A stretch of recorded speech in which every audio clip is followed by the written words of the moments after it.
नमस्कार साथियों, Kanishka officers academy Darbhanga में आपका स्वागत है। और आज हम प्राचीन भारत के इतिहास का एक बहुत ही महत्वपूर्ण चैप्टर डिस्कस करने वाले हैं, यानी लेटर मौर्यन पीरियड, मौर्योत्तर काल। देखिए, अभी जितने भी विगत वर्षों में प्रतियोगिता परीक्षा का आयोजन किया गया है, आप देखेंगे कि मौर्योत्तर काल से बहुत सारे प्रश्न पूछे गए हैं, जिसमें शुंग, कन्नव, आंध्र सातवाहन और चेदी राजवंश से जुड़ा हुआ है। तो जो भी प्रतियोगी बीपीएससी, बिहार एसएससी, दरोगा, रेलवे या बिहार पुलिस का तैयारी कर रहे होंगे, उनको निश्चित रूप से इस चैप्टर से लाभ होगा। और साथ में हम इस चैप्टर को पूरी तरह से एकदम आपको याद ही करवा देंगे। ये चैप्टर पूरी तरह से इस तरह से आपके मन मस्तिष्क में सेट हो जाएगा कि आपको बार बार भूलने की गलती आप नहीं करेंगे। तो चलिए हम लोग डिस्कस करते हैं मौर्योत्तर काल। मौर्योत्तर काल जिसमें हम लोग दो सेक्शन है इसका, एक जो भारतीय राजवंश है और दूसरा जो विदेशियों का आक्रमण प्राचीन भारत में, जैसे शक आए, कुषाण आए, तो इसके बाद वो चैप्टर डिस्कस करेंगे। मौर्योत्तर काल में सबसे पहले देख लीजिए कि इसके अभी जो हम लोग पढ़ने वाले हैं उसमें शुंग, कन्नव, आंध्र सातवाहन और चेदी वंश के बारे में पढ़ने वाले हैं। सबसे पहले देखिए शुंग वंश, ठीक है। शुंग वंश जो कि 185 बीसी से 75 बीसी तक शासन रहा। शुंग वंश का शासन कब से कब तक रहा है याद कर लेंगे। 185 ईसा पूर्व से 75 ईसा पूर्व। और पुष्यमित्र शुंग शुंग वंश का संस्थापक था, तो ये भी पूछ लिया जाता है। और पुष्यमित्र शुंग ने अंतिम मौर्य राजा बृहद्रथ की हत्या 185 ईसा पूर्व में कर दी थी। अर्थात मौर्य वंश के बाद शुंग वंश अस्तित्व में आया और शुंग वंश का संस्थापक था कौन? पुष्यमित्र शुंग। और पुष्यमित्र शुंग ने अंतिम मौर्य शासक बृहद्रथ की हत्या करके 185 ईसा पूर्व में शुंग वंश की स्थापना की। बाणभट्ट ने शुंग वंश के संस्थापक पुष्यमित्र शुंग को अनार्य कहा है। तो बाणभट्ट ने किस शासक को अनार्य कहा है? पुष्यमित्र शुंग को अनार्य कहा है। इसके अतिरिक्त गार्गी संहिता और मालविका अग्निमित्रम से यवन शुंग संघर्ष का विवरण मिलता है। यवन शुंग यूनानियों के लिए प्रयुक्त शब्द यवन है। विदेशी के लिए यवन शब्द का प्रयोग किया गया है, खासकर के यूनानियों के लिए यवन शब्द का प्रयोग किया गया है। तो माना जाता है कि यूनानी और शुंग शासकों के बीच संघर्ष हुआ, जिसका उल्लेख गार्गी संहिता और मालविका अग्निमित्रम में किया गया है। पुष्यमित्र के पौत्र थे वसुमित्र, और वसुमित्र ने सिंधु नदी के किनारे यवन सेनापति मिनांडर को पराजित किया था। तो ये बहुत इंपॉर्टेंट फैक्ट्स है। आपको ये पूछा जाता है कि यूनानी सेनापति यानी यवन सेनापति या इंडो ग्रीक सेनापति मिनांडर को किसने पराजित किया था? मिनांडर को पराजित किया था वसुमित्र ने सिंधु नदी के किनारे, ठीक है। और ये वसुमित्र पुष्यमित्र शुंग का पौत्र यानी पोता था, ठीक है। मिनांडर जो कि आगे चल करके मिलिंद के नाम से प्रसिद्ध हुआ, और ये बौद्ध धर्म को ग्रहण कर लेता है, और साथ ही इसने एक साहित्य की रचना की जिसका नाम था मिलिंद पन्हो। मालविका अग्निमित्रम के अनुसार पतंजलि के नेतृत्व में पुष्यमित्र ने 2 अश्वमेध यज्ञ किए। तो आपको यहाँ ये याद रखना है कि 2 अश्वमेध यज्ञ करने वाला शुंग शासक कौन था? तो पुष्यमित्र शुंग था। इसका उल्लेख कहाँ किया गया है? मालविका अग्निमित्रम में। और इस यज्ञ में पुरोहित कौन थे? तो पतंजलि थे। भरत स्तूप और सांची स्तूप की वेदिकाओं का निर्माण पुष्यमित्र शुंग ने किया था। तो भरत और सांची का स्तूप का निर्माण तो अशोक ने किया था, लेकिन ये जो वेदिका है जिसको आप रेलिंग कहते हैं, इसका निर्माण किसने करवाया था? इसका निर्माण करवाया था पुष्यमित्र शुंग ने। हालांकि ये ब्राह्मण धर्म का अनुयायी था। शुंग शासक भागवत भागभद्र के दरबार में यूनानी राजदूत हेलियोडोरस भारत आया। ये अक्सर पूछा जाने वाला सवाल है कि भागभद्र हेलियोडोरस किसके दरबार में आया था, तो आंसर आपको ले लेना है भागभद्र के दरबार में। भागभद्र किस वंश का था, शुंग वंश का। हेलियोडोरस कहाँ से आया था, यूनान से आया था। और हेलियोडोरस ने भागवत धर्म को अपना लिया था, फॉलो करने लगा था। वो स्वयं को भागवत भी कहता है और साथ ही साथ हेलियोडोरस ने बेस नगर में गरुड़ ध्वज को स्थापित किया था। यह भी सवाल पूछ लिया जाता है कि बेस नगर गरुड़ ध्वज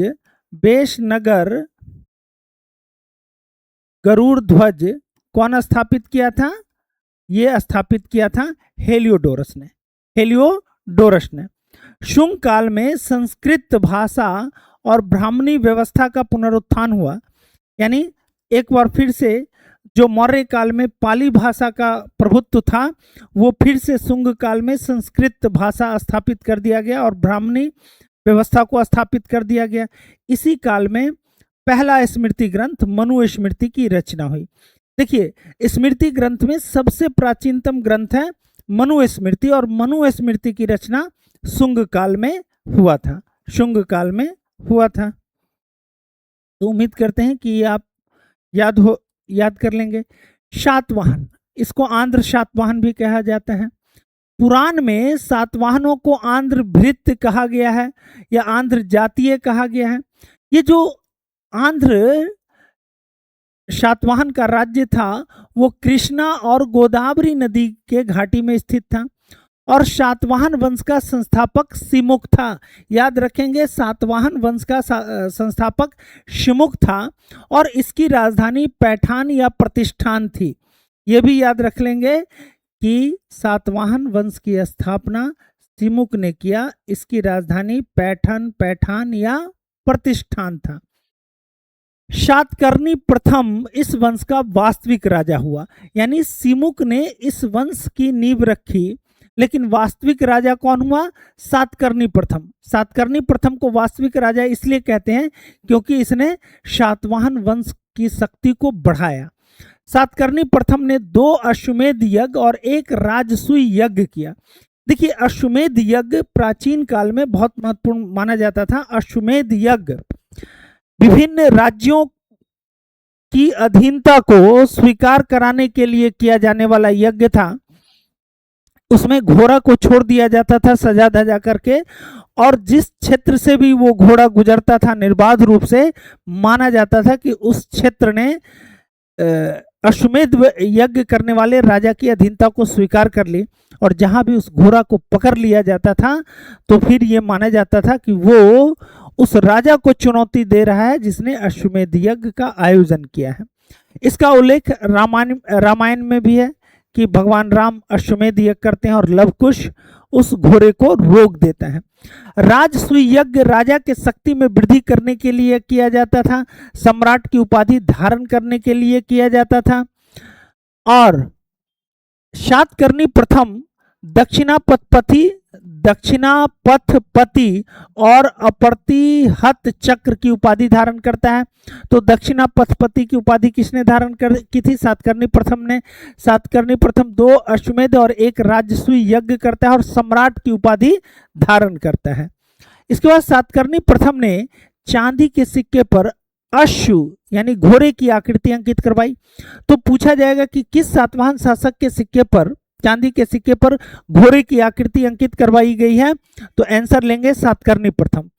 मत्स्य पुराण के अनुसार हाल सातवाहन वंश का 17वां राजा था। ठीक है, तो आपको याद रखना है कि इसी वंश का एक महान ज्ञानी शासक हाल हुआ। हाल किस वंश का शासक था, सातवाहन वंश का, और सातवाहन वंश का ये 17वां राजा था। और हाल ने ही गाथा सप्तशती नामक ग्रंथ की रचना की, जो कि अक्सर एग्जाम में आपसे पूछे जाते हैं कि गाथा सप्तशती किसकी रचना है, हाल की रचना है। इसी के दरबार में गुणाढ़ नामक कवि रहते थे जिन्होंने पैसाची भाषा में वृहत कथा की रचना की। तो वृहत कथा के रचयिता गुणाढ़ थे। गौतमी पुत्र सातकर्णी सातवाहन वंश का 23वां राजा था और गौतमीपुत्र सातकर्णी ने वेनकटक स्वामी की उपाधि धारण की और वेनकटक नामक नगर भी बसाया। तो वेनकटक स्वामी की उपाधि किसने धारण की थी? गौतमीपुत्र सातकर्णी ने। गौतमीपुत्र सातकर्णी ने नासिक के बौद्ध संघ को और कर्ल के भिक्षु संघ को करजक क्षेत्र दान में दिया था। तो करजक का क्षेत्र कर्ल भिक्षु संघ को या नासिक के बौद्ध संघ को किसने दान में दिया था? गौतमीपुत्र सातकर्णी ने। शून्यवाद के संस्थापक नागार्जुन, और नागार्जुन किसके समकालीन थे? गौतमीपुत्र सातकर्णी के समकालीन थे। बहुत इंपॉर्टेंट, बहुत बार पूछा गया है कि शून्यवाद के प्रवर्तक कौन है? तो शून्यवाद के प्रवर्तक है नागार्जुन। शून्यवाद के प्रवर्तक हैं नागार्जुन। और शून्यवाद के प्रवर्तक नागार्जुन किसके समकालीन थे? तो सातवाहन शासक गौतमीपुत्र सातकर्णी के समकालीन थे।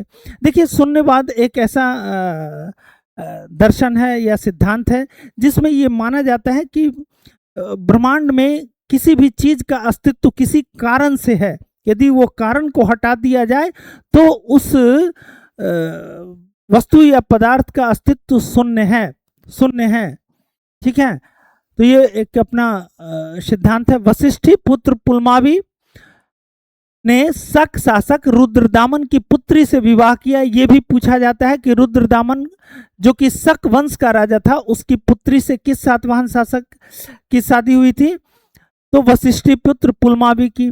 और वशिष्ठी पुत्र पुलमावी ने एक नगर बसाया था, नवनगर, है ना, और खुद ही नवनगर स्वामी और दक्षिणा पथेश्वर की उपाधि भी धारण की थी। यज्ञश्री इस वंश का अंतिम प्रतापी राजा था, जिसके पास कहते हैं ना अंतिम प्रतापी राजा, मतलब जो योग्य शासक। ठीक है, ये अंतिम शासक नहीं, अंतिम योग्य शासक यज्ञश्री था। और इसके सिक्के पर मछली, शंख और जहाज का चित्र अंकित है। सीधा सीधा सवाल आपसे पूछ लिया जाएगा कि सातवाहन वंश के किस शासक के सिक्के पर मछली, शंख और जहाज का चित्र अंकित है? तो वो शासक है यज्ञश्री, वो शासक है यज्ञश्री।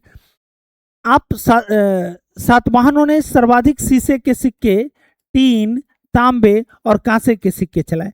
जो सातवाहन वंश है उसने सबसे अधिक शीशे के सिक्के जारी किए थे। यह सवाल पूछता है कि प्राचीन भारत में सर्वाधिक शीशे के सिक्के किस वंश के शासनकाल के दौरान जारी किया गया था? तो सातवाहन वंश के दौरान। इसके अलावा टीन, तांबे और कांसे के भी सिक्के प्रचलन में थे। सातवाहनों में मातृसत्तात्मक सामाजिक व्यवस्था थी। देखिए, इस बात से ही पता चलता है कि उस समय शासक का नाम गौतमीपुत्र, वशिष्ठीपुत्र, सातकर्णी, है ना, इस तरह से हुआ करता था, यज्ञश्री। तो ये माता के नाम पर ये लोग इस तरह का नाम रखते थे। और माना जाता है कि उस समय का समाज जो है वो मातृसत्तात्मक समाज था, यानी महिला प्रधान समाज था। सातवाहनों ने सर्वप्रथम ब्राह्मणों को भूमि दान और जागीर देने की प्रथा प्रारंभ की। देखिए, ये भूमि दान की प्रथा, ये पूछा जाता है कि सर्वप्रथम प्राचीन काल में किस राजवंश के शासनकाल में या कब भूमि दान की प्रथा विकसित की गई? तो आपको एक आंसर, मौर्योत्तर काल में भूमिदान की प्रथा विकसित हुई। और मौर्योत्तर काल में किस राजवंश के शासनकाल में? तो सातवाहन के शासनकाल में भूमिदान और जागीर देने की प्रथा प्रारंभ हुई। आगे चल करके देखिए कि सातवाहनों के उत्तराधिकारी हुए। सातवाहनों के उत्तराधिकारी, जब सातवाहन राज्य का पतन हुआ तो छोटे छोटे क्षेत्रों में अलग अलग राजवंश की स्थापना हुई। जैसे महाराष्ट्र के नासिक में आभीर वंश अस्तित्व में आया। बरार या विदर्भ में वाकाटक वंश का शासन था। तो ये वाला पूछता है कि वाकाटक वंश का शासन कहाँ था? विदर्भ में। उत्तरी कर्नाटक में कुतुल या चुटू सातकर्णी वंश का शासन था। आंध्र प्रदेश में इक्ष्वाकु वंश का शासन था। तो ये जो दो अंडरलाइन किए हैं, ये दोनों अक्सर पूछ लिया जाता है। जबकि दक्षिण पूर्व में पल्लव राजवंश का उदय हुआ। दक्षिण पूर्व में पल्लव राजवंश का उदय हुआ। इधर देख लीजिए कन्नव शासक या कन्नव वंश। देखिए, कन्नव वंश में जो शासक हुए, जैसे वासुदेव कन्नव, भूमिमित्र कन्नव, नारायण कन्नव और सुशर्मा कन्नव। तो कन्नव वंश का संस्थापक वासुदेव कन्नव था। ये 9 वर्ष तक शासन किया और अंतिम शासक सुशर्मा कन्नव था जो 10 वर्ष तक शासन किया, और सबसे लंबे समय तक शासन किया था भूमिपुत्र कन्नव ने 14 वर्ष तक शासन किया। कन्नव वंश कब से कब तक अस्तित्व में रहा? 75 ईसा पूर्व से लेकर के 30 ईसा पूर्व तक। और कन्नव वंश का संस्थापक कौन था? वासुदेव कन्नव। वासुदेव कन्नव ने शुंग वंश के अंतिम शासक देवभूति की हत्या कर दी। तो यहाँ पर एक फैक्ट और भी आपको याद हो जाना चाहिए कि शुंग वंश का अंतिम शासक कौन था? देवभूति। और उसकी हत्या किसने की? वासुदेव कन्नव ने। और किस वंश की स्थापना की? कन्नव वंश के। और कन्नव वंश का अंतिम शासक भी पूछता है, वो था सुशर्मा। वो था सुशर्मा। सातवाहन हो गया। अब देख लीजिए मौर्योत्तर काल में सातवाहन में कि सातवाहनों की राजकीय भाषा क्या थी।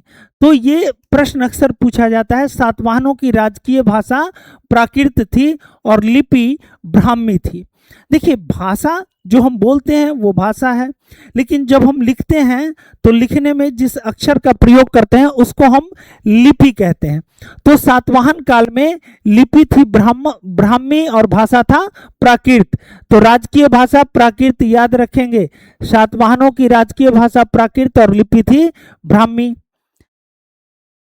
सातवाहन काल में गोलमिक याद रखेंगे। सातवाहन काल में गोलमिक ग्रामीण क्षेत्र से जुड़ा हुआ अधिकारी था। ये बहुत बार पूछा गया है। गोलमिक ग्रामीण क्षेत्र से जुड़ा हुआ प्रशासक था और यह एक सैन्य अधिकारी था। गोलमिक गांव में या ग्राम क्षेत्र में एक सैनिक टुकड़ी का ये प्रधान होता था। तो गोलमिक पूछा गया है। गोलमिक ग्रामीण प्रशासक था और ये सैनिक अधिकारी था, याद रखेंगे, ग्रामीण क्षेत्र में। सातवाहन नरेश हाल ने अपनी प्रसिद्ध ग्रंथ गाथा सप्तशती किस भाषा में लिखी? प्राकृत भाषा में। ये याद रखेंगे कि गाथा सप्तशती की रचना किसने किया था? हाल ने किया था। और ये किस भाषा में लिखा गया था? प्राकृत भाषा में लिखा गया था। गौतमी पुत्र सातकर्णी ने वर्ण शंकर कुप्रथा को रोकने के लिए 4 वर्णों की प्रथा को पुनः स्थापित किया। तो देखिए, गौतमी पुत्र सातकर्णी, सबसे पहले जानिए कि वर्ण शंकर कुप्रथा क्या था। एक्चुअली में वर्ण शंकर किसको कहते हैं? जब प्रतिलोम विवाह होता था। प्रतिलोम विवाह मतलब कि निम्न वर्ग का पुरुष और उच्च वर्ण की महिलाएं होती थी, तो उससे उत्पन्न संतान को वर्ण शंकर कहा जाता था। निम्न कुल का पुरुष और उच्च कुल की महिला से उत्पन्न संतान को वर्ण शंकर कहा जाता था। वर्ण शंकर आज की भाषा में बात करें तो जैसे आप कह सकते हैं कि अवैध संतान, ठीक है। तो इस कुप्रथा को रोकने के लिए गौतमी पुत्र सातकर्णी ने फिर 4 वर्णों की प्रथा, जो ब्राह्मण, क्षत्रिय, वैश्य और शूद्र है, इस प्रथा को पुनः स्थापित किया था। चैत्य जो है वो बौद्धों का मंदिर या पूजा स्थली को कहते हैं। विहार भिक्षुओं के निवास स्थली को कहते हैं। और कार्ले का चैत्य किसने बनवाया था? तो सातवाहनों ने बनवाया था। याद रखेंगे, चैत्य बौद्ध लोगों के पूजा स्थली या बौद्ध मंदिर को चैत्य कहते हैं। विहार कहते हैं बौद्ध भिक्षुओं के निवास स्थली को, जहां वे विश्राम करते थे। और कार्ले चैत्य का निर्माण किसने करवाया था? तो सातवाहनों ने करवाया था। तो उम्मीद करते हैं कि ये बहुत छोटा सा चैप्टर लेकिन इम्पोर्टेंट फैक्ट्स जो आगामी प्रतियोगिता परीक्षा हो, चाहे बीपीएससी हो, बिहार दरोगा हो, एसएससी हो, रेलवे हो या बिहार पुलिस हो, इसके लिए बहुत ही उपयोगी है ये। तो बस आज के क्लास में इतना ही। ऐसे ही विभिन्न विषयों पर चैप्टर के साथ आते रहेंगे। बस इतना ही है कि आप हमारे हौसला को बढ़ाइए। कनिष्का ऑफिसर्स एकेडमी को सब्सक्राइब करिए, शेयर करिए। तो आज के क्लास में बस इतना ही। नमस्कार।